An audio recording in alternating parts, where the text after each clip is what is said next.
مصطفیٰ کریم صلی اللہ علیہ وآلہ وسلم نے ارشاد فرمایا، مومن ایک سوراخ سے 2 مرتبہ نہیں ڈسا جاتا۔ چونکہ ہمارا دین بہت خوبصورت دین ہے اور معاملات کو اچھی طرح سے غور و تدبر کے ساتھ سوچنا، ان معاملات کو اچھی طرح ان کی تہہ تک پہنچنا اور پھر اس کے بعد کوئی رائے قائم کرنا، اس رائے کے بعد پھر آپ کا کوئی عمل روح پذیر ہو۔ تو یہ ایسا کوئی دین نہیں ہے کہ آپ سوچ فہم اور ادراک کو چھٹی دے دیں۔ تو اس لیے سارے امور کے اندر ہمیں معاملہ فہمی کا اور معاملات کی تہہ تک پہنچنے کا، تدبر کرنے کا، غور و فکر کرنے کا، معاملات کی اچھی طرح ٹو لگا لینے کا، اس کے عواقب و نتائج کو مد نظر رکھنے کا، ساری چیزیں ہمیں اس پہ غور کرنا ہوتا ہے اور پھر ہم کوئی فیصلہ کرتے ہیں۔ اور اگر ہم کسی امر میں کسی موقع پر نقصان اٹھاتے ہیں تو پھر دوبارہ ہم اس طرف نہیں جاتے، اس لیے کہ مومن ایک سوراخ سے 2 مرتبہ نہیں ڈسا جاتا۔ تو جس سوراخ سے آپ کو ڈنگ لگا ہے تو دوبارہ آپ کبھی بھی وہاں انگلی نہیں دیں گے، وہاں دوبارہ ہاتھ نہیں ڈالیں گے۔ تو زندگی کے تجربات سے فائدہ حاصل کرنے کی اس حدیث میں تلقین ہے کہ زندگی کے اندر جو مشاہدات آپ کے سامنے آتے ہیں اس سے نگاہیں نہیں چرائی جا سکتی، ان سے نظریں نہیں ہٹائی جا سکتی۔ تو جو آپ کے مشاہدات ہوں، جو آپ کے تجربات ہوں اور جو چیزیں آپ نے دیکھی بالی ہوں اور اس کے نتائج اور عواقب آپ کی نگاہوں میں ہوں تو دوبارہ اس کا آپ ارتکاب نہیں کرتے۔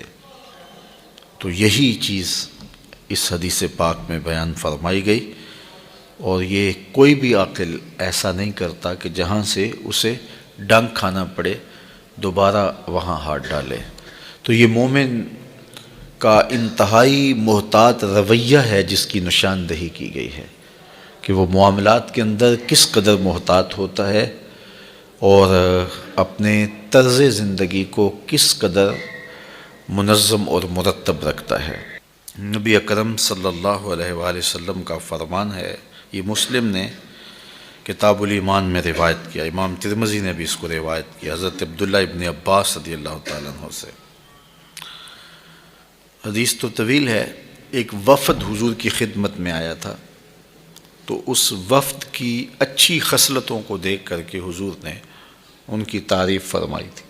کہا کہ اب یہ وفد عبد القیس جو آیا ہے ان کے اندر 2 خصلتیں ہیں جو اللہ اور اس کے رسول کو بہت پسند ہیں۔ 2 خصلتیں اللہ کو بھی پسند ہیں، اس کے رسول کو بھی پسند ہیں۔ وہ 2 خصلتیں کون ہیں؟ الحلم والانات، ایک بردباری اور ایک معاملات کی چھان بین، سمجھداری اور اچھے انداز سے اس کی دیکھ بھال اور سوچ سمجھ اور تدبیر۔ تو کہا یہ وہ جو چیزیں ہیں 2، یہ اللہ کو بھی بڑی محبوب ہیں، اللہ کے رسول کو بھی بہت زیادہ محبوب ہیں۔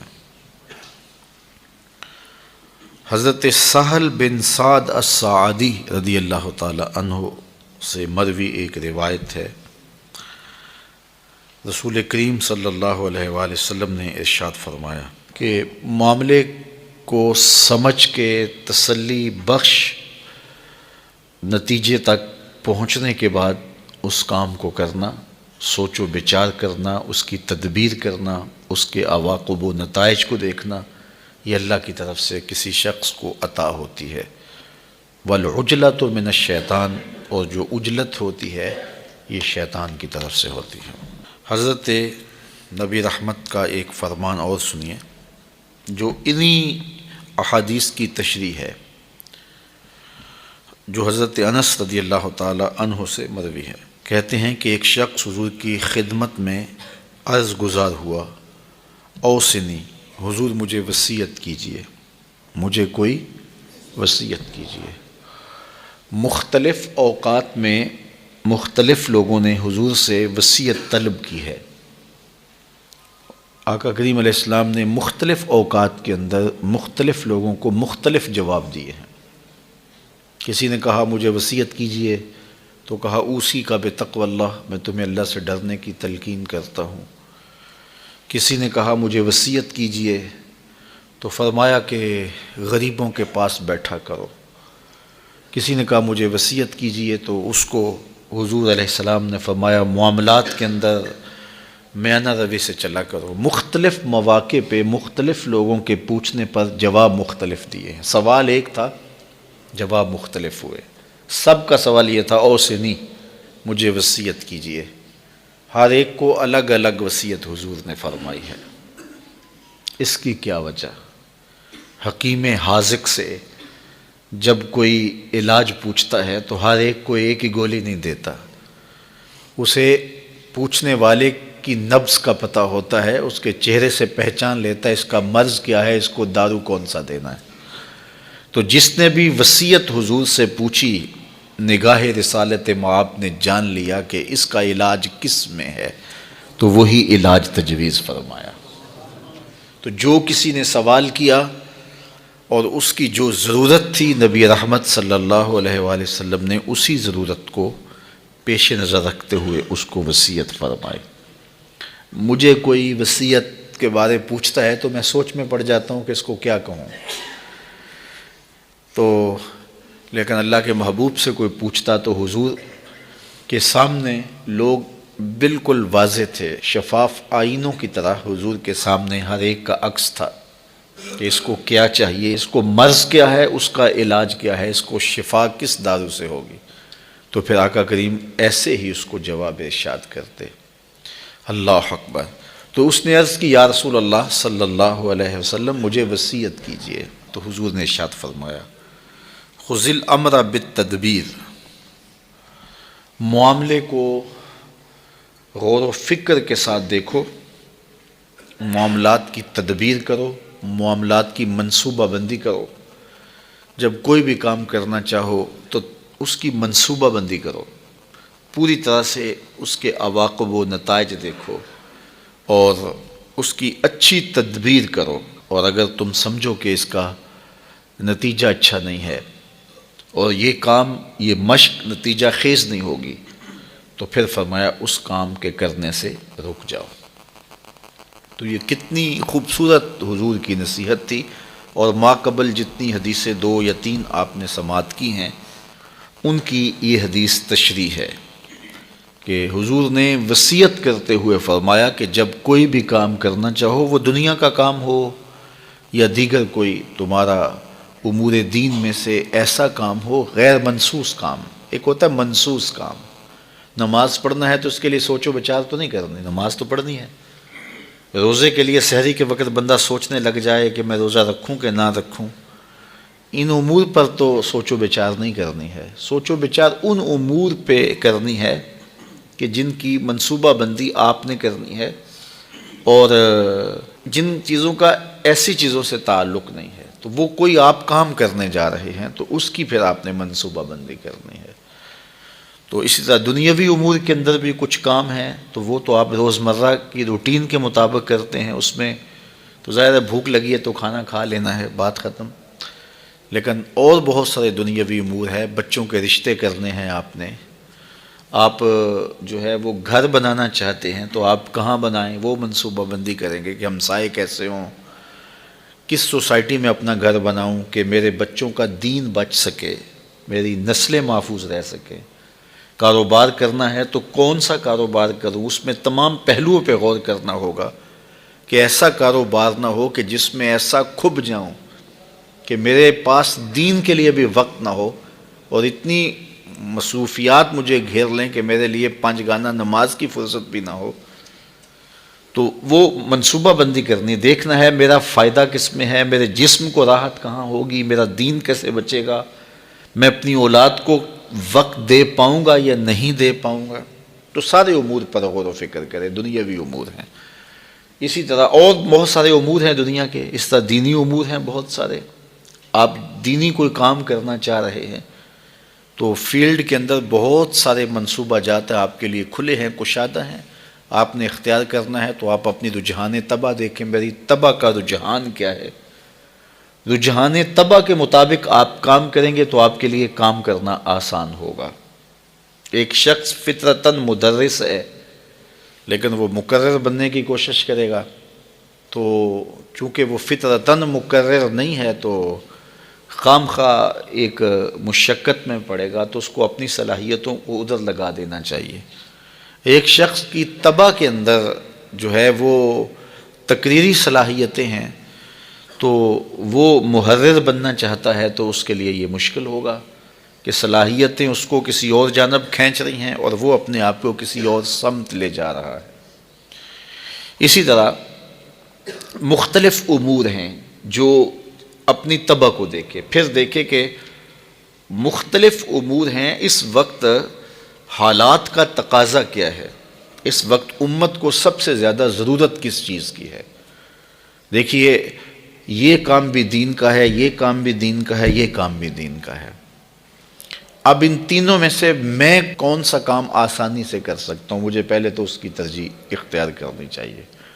اس کے بعد ان تین کاموں میں سے اب یہ جو کام میں نے اختیار کیا ہے یا میں تینوں ہی کر سکتا ہوں، تو اس میں سے میں کس کو اختیار کروں. تو میں اس کو اختیار کروں گا جس کی امت کو ضرورت زیادہ ہوگی، جس کی قوم کو ضرورت زیادہ ہوگی. اور اسی طرح پھر آگے اس کا جو طریقہ کار ہے وہ کیا ہوگا. تو اس کا کچھ تو حدود اور قیود شریعت اسلامیہ کی جانب سے متعین ہیں، آپ اس سے انحراف نہیں کر پائیں گے، لیکن کچھ چیزوں کے بارے میں آپ کو اختیار دیا گیا ہے، تو اس میں آپ اپنے اختیار کو کیسے استعمال کرتے ہیں یہی آپ کی دانائی ہے، یہی آپ کی حکمت عملی ہے. تو وہی حکمت عملی آپ کی کامیابی کی ضمانت بنتی ہے. اور اسی طرح دیگر امور ہیں زندگی کے، اس میں تو یہ ساری چیزیں یہ دین سے ہیں. ایسا نہیں ہے کہ جدھر میں نے منہ اٹھا لیا اور ادھر میں چل پڑا، ایسا نہیں ہے، بلکہ مجھے اپنے معاملات کو مکمل تدبیر کے ساتھ، مکمل منصوبہ بندی کے ساتھ اپنے کاموں کا کوئی رخ متعین کرنا ہوگا، کوئی ترجیحات طے کرنی پڑیں گی. پھر ان ترجیحات پر مجھے چلنے کے لیے دیکھنا ہوگا میسر وسائل کیا ہیں اور امت کی ضروریات کیا ہیں، پھر اس کے مطابق میں چلوں گا. اسی طرح گھریلو زندگی کے اندر ہے، اسی طرح آپ کی کاروباری زندگی کے اندر ہے. بہت سارے لوگ ایسے ہوتے ہیں کہ ان کے پاس راس المال بہت تھوڑا ہوتا ہے، اتنا بڑا کاروبار شروع کر لیتے ہیں کہ پھر قرض اٹھانا شروع کر دیتے ہیں اور قرض میں جکڑے جاتے ہیں. تو وہ کہتے ہیں جی میں نے تو جو کاروبار کیا ہے مجھے راس ہی نہیں آیا. میاں تم نے پہلے سوچا سمجھا ہی نہیں ہے. پہلے تم نے دیکھا ہوتا کہ میری چادر کتنی بڑی ہے اور میں نے پاؤں کتنے پھیلانے ہیں. تو نے چادر سے زیادہ پاؤں پھیلا لیے، اس لیے تو پریشان ہوا. تو تجھے چاہیے تھا کہ اس چادر کے مطابق پاؤں پھیلاتا. تو جو میسر وسائل ہیں اس کے پاس، تو ان وسائل کے مطابق جو میسر صلاحیتیں ہیں ان صلاحیتوں کے مطابق. تو یہ حکمت دین ہے، اور اللہ کے محبوب علیہ السلام نے ہمیں جو دین دیا ہے تو اس دین میں ہم یہ سب کچھ سیکھنے کو ملتا ہے. عبادات کے مجموعے کا نام ہی دین نہیں ہے کہ سجدہ ایسے کرنا ہے، رکوع ایسے کرنا ہے، قیام ایسے کرنا ہے، بس یہی دین نہیں ہے. باقی ادیان میں تھا کہ کچھ امور تھے، لیکن اسلام مکمل ضابطہ حیات ہے. ماں کی گود سے لے کر، پیدا ہونے سے لے کر لحد میں اترنے تک کوئی ایک لمحہ بھی ایسا نہیں ہے جس لمحے میں اسلام ہمیں رہنمائی نہیں دیتا ہے. ایک ایک لمحے میں ہمیں رہنمائی دیتا ہے. تو آقا کریم علیہ السلام سے جب اس نے پوچھا تو ظاہر ہے حضور نے اس کے حال کے مطابق اس کو جواب دیا. دیکھیے حضرت ابوبکر صدیق رضی اللہ تعالیٰ عنہ سارا مال لے آئے نا حضور کی خدمت میں، پیش کر دیا تو حضور نے ان سے وصول کر لیا. پوچھا ما ابقیت لأہلک یا ابا بکر، ابو بکر گھر والوں کے لیے کیا چھوڑا ہے؟ تو انہوں نے کہا ابقیت لہم اللہ ورسولہ، میں نے گھر والوں کے لیے اللہ اس کے رسول کی محبت چھوڑی ہے، محبت دے کے آیا ہوں، میرے لیے اللہ اس کا رسول ہی کافی ہے. تو حضور نے ان کا مال وصول کر لیا. اور ایک اور صاحب آئے ایک دوسرے موقع پر اور انہوں نے سارا مال پیش کرنا چاہا تو تو حضور نے فرمایا کہ نہیں، اپنے اہل خانہ کے لیے بھی تو کچھ رکھو نا، ان کو کنگال نہ کرو۔ اس سے سارا نہیں لیا، ان سے سارا لے لیا، چونکہ حضور دونوں کے احوال باطن کو جانتے تھے اور ہر شخص کی کیفیت سے حضور اچھی طرح واقف تھے اور ان کی ضروریات کو بھی جانتے تھے۔ اس لیے اللہ کے محبوب علیہ السلام نے دونوں لوگ ایک ہی عمل کر رہے ہیں لیکن ایک سے حضور قبول کر رہے ہیں، دوسرے سے قبول نہیں کر رہے۔ تو یہ ساری چیزیں ہیں، یہ حکمت ہے، یہ دانائی ہے، اور نبی کا منصب ہی یہ ہے، یعلمہم الکتاب والحکمہ ویزکیہم۔ نبی حکمت اور کتاب سکھاتا ہے اور پھر تزکیہ باطن کرتا ہے، تو یہ نبی کے منصب میں سے ہے۔ تو اس نے کہا حضور مجھے وصیت کیجیے، تو فرمایا کہ جب تم کوئی کام کرنا چاہو تو اس